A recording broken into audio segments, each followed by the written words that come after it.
Today, you know by now, because it's been talked about for a while. I know Lass was talking about it, Andrew this morning as well. This is, of course, the day, Thursday, October 30th, the 30th anniversary of the 1995 referendum. Jack Jedwab, president of the Association for Canadian Studies, very much a part of this, as we all were back in 1995. Jack, I know you're not in town right now. Otherwise, we would have been probably talking to you here. But before I get to you and go back on some of your memories, I want to play this. This was put together by Matt Gilmore, our CTV Montreal reporter. Kind of a look back to that particular day. I think this is really well done. Here you go. It was a night like no other. Quebec held its collective breath. The campaign lasted just 28 days. But in those weeks leading up to referendum night, former radio host Tommy Schnurmacher says it was all-consuming. The only topic that Quebecers, Anglophone and Francophone alike, were interested in was the future, the constitutional future of Quebec. Would it become an independent country, or would Canada stay united? As voters went to the polls, the tension was palpable. The no side feared the worst. The yes side felt their day had finally come. I'm very happy that at last we've come to the moment of decision. And I sincerely hope that literally everyone who can vote, votes today. And they did. On October 30th, 1995, more than 4.7 million Quebecers cast a ballot, a 94% turnout, the highest in Canadian history. And as the results started rolling in, it could not have been closer. 50-50, imagine that. But the campaign didn't start that way. Danielle Turp recalls joining a yes camp facing an uphill battle. Before the referendum in 1995, the yes side was at 38%. Then, with pressure mounting, Premier Jacques Parizeau handed the reins to the popular leader of the Bloc Québécois, Lucien Bouchard, who gave the campaign new life. In 1995, Lisa Frula was a Liberal MNA and vice chair of the No Committee. She recalls a rally early in the campaign that would prove to be a turning point, when she says an overconfident business leader took his rhetoric too far. He says, we are going to crush them. On va les écraser. The moment was seized upon by the yes side. The next day, Lucien did a rally and he says, nobody's going to crush us. What followed was a stunning turnaround in the polls, and as voting day approached, momentum was with the sovereigntists. Then just days before the vote, a move that still angers many from the yes camp. They arrived by plane. A massive unity rally dubbed the Love-In brought close to 100,000 people from all over the country to Montreal. That gesture, what they did, I thought it was beautiful. For Turp and many others, the rally amounted to election interference. The Liberal Party of Canada's communications director was eventually charged for illegally financing supporters' travel to Montreal, but the charges were later dismissed. Then, referendum night. On the no side, elation and relief. At the yes camp, despair written across many faces, the dream of an independent Quebec dashed by less than 60,000 votes. The stinging loss, though, led an embittered Parizeau to utter the infamous words that have dogged the movement ever since. C'est vrai qu'on a été battu au fond par quoi? Par l'argent puis des votes ethniques, essentiellement. 30 years on, Quebecers may soon be asked to vote again. A new generation of sovereigntist leaders is pushing to reignite the movement. Old battle lines already being redrawn. Matt Gilmore, great report, sort of encompassing everything, of course, wrapping it all up back in 1995. Jack Jedwab is on the line. Jack, you had a chance to hear that, and I'd like to know from you, because you were involved at the time, what do you remember? What sticks, now 30 years later, what sticks out to you the most? Well, as I said, the article I wrote that appeared in the Gazette this morning, it was Parizeau's comments that stuck out for me most, but over the course of the day, prior to all that, I was busy, as you will not be surprised, just analyzing the survey data over and over and over again. And because I had the opportunity to participate in sort of a second-tier group of stakeholders, I was able to access most of the internal polling that was being done by the no side at the time. And so I spent my day trying to analyze this and trying to project what would happen. And And in the evening, I appeared on TVA. I was at Télémétropole, and it was very interesting because in the room there were the no people and the yes side, and sort of all the no people were kind of gathering around me because I'm busy analyzing the numbers as they come in, and they were kind of a bit freaked out on the no side as they saw the numbers come in from the eastern part of Quebec. But as more returns flowed, the numbers seemed to align with what the projections were for those parts of Quebec. So I was kind of like thinking it'll be okay, which is what I was saying, but it's going to be really tight. You know, I wonder, they talk about turning points, and in Matt's report, right, he mentioned that person who said we're going to crush them is one of the turning points, because, of course, they used that the next day. You heard in that clip, I guess, Lucien Bouchard using it. Do you recall that? Yeah, I do recall that. I still think, that a lot of things didn't stick necessarily. I appreciate what Lisa's saying, that, it was a potential turning point. But for me, what really seemed to work well for the yes side was the appeal to the sort of soft nationalists, because there was a big obsession about those undecided, what we equated with, being soft nationalists, and trying to figure out what arguments would most appeal to them. And they still seemed to retain that connection to Canada.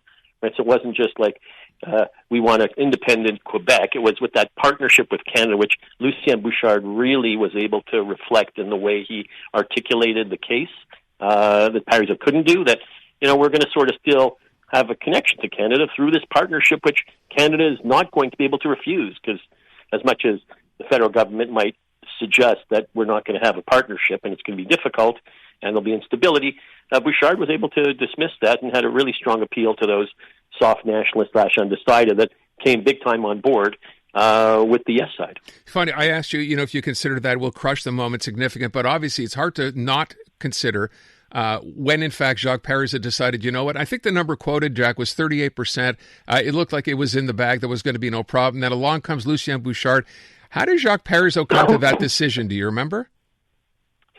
Well, I think he was probably advised to take a step back, because the 38% or the sort of not getting that uptick in the campaign numbers meant that you needed another champion to step in. And Lucien Bouchard had sort of a really good image, someone who sort of looked like he's defending Quebec's interest. He speaks to that. He's at the federal parliament, so he's got that Canada connection. So he sort of checked off a lot of boxes for a lot of people who just weren't sure and were looking for some leadership. And so I was reading something, I guess, 2 weeks ago about how Jean Chrétien stepped in, and he was concerned and gave that sort of speech to the nation, l'adresse à la nation. And I recall, because I was sitting around a table when we were told by his chief of staff that he was going to do this address to the nation. And I'm sitting around this table, Aaron, and I'm like a little pisher, to be fair, around the table. At least that's how I felt with these other decision makers. And so I don't really want to say very much, which is unlike me, at least today.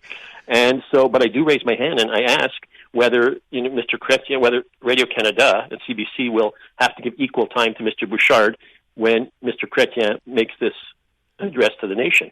And I'm told that they will have to give equal time to Mr. Bouchard. And so my answer is, it's a bad idea.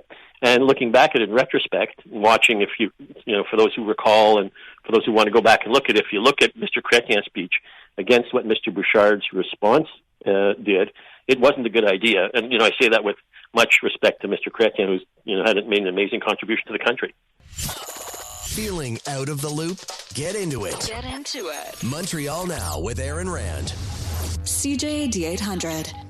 We're talking to Jack Jedwab all about the 1995 referendum, this being Thursday, October the 30th, and that's 30 years ago.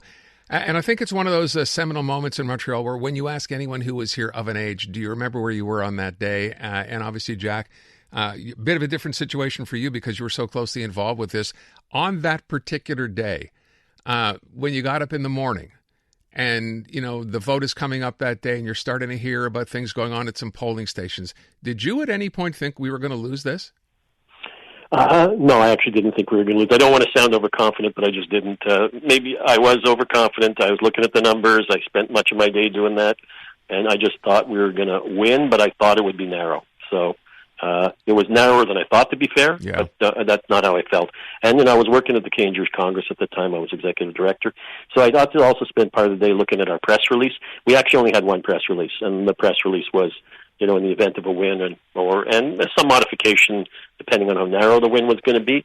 but we didn't sort of have that other press release in the event of a yes. I think our view was we'd cross that bridge if we came to it, but it wasn't the scenario we envisioned. It's interesting now because we found out, I think the story came last week, we're starting to find out, of course, some of the things we did not know about what happened back then, and one of them had to do, you brought up Jean Chrétien earlier on, the idea that we now know, had there been a yes vote, we're told that he would have, Jean Chrétien at the time, would have called for another referendum to basically come up with a clear question. In other words, clearer than what it was, which was as confusing as it possibly could have been. You didn't know that at the time, did you? Not really. I was hearing different types of things, but, I saw them all as scenarios based on what I heard. And so I think there was a bit of uncertainty, even though there was obviously a plan in place in the event of that outcome. But I was sort of I guess I was of the view that we'll have to cross that bridge when we come to it, and wait to hear what the sort of no leadership would do in terms of proceeding. So I thought actually one of the potential outcomes would be an election, to be fair, if in that eventuality. But it wasn't something that I gave as much consideration to because I was more focused on our sort of preparation for a narrow no victory and sort of crossing the bridge in the event of a yes victory.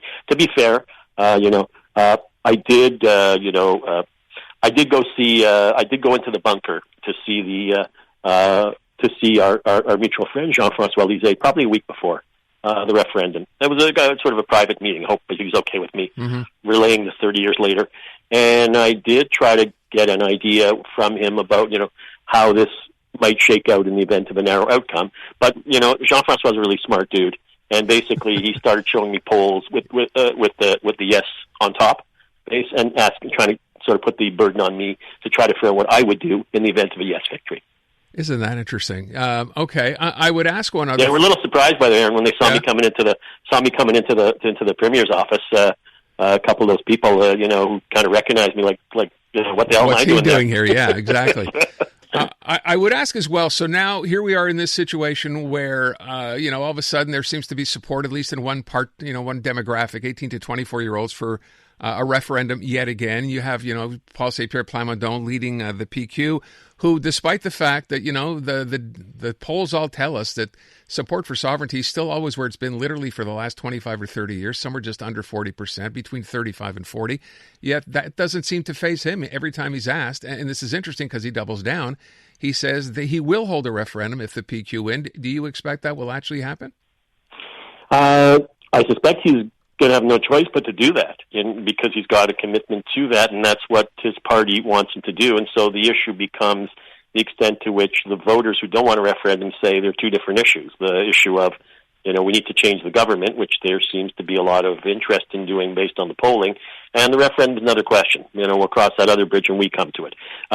Previously, the PQ would sometimes try to confirm the approach in the sense they'll say, this is about good government. We'll see in terms of the timing of the referendum. He's not doing that.